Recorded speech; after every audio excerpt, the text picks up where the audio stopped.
So this is how you create polygon file in a QGIS. First click on layer and click on create layer and go to here temporary scratch layer. It will be temporary file which will not be saved in your drive. One is best for testing purpose. So from here choose the polygon and click OK, and here your polygon is created. Now you need to start an edit mode. Now this is the edit mode is off. Now the edit mode is on.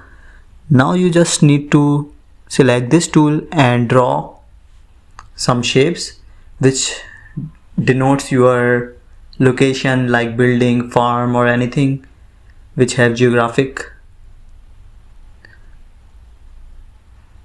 And I will draw 3 random figures or shapes in it, and these will be my 3 shapes in a polygon file. So this is how you create the polygon file and shapes inside polygon file, and here is the attribute table for it.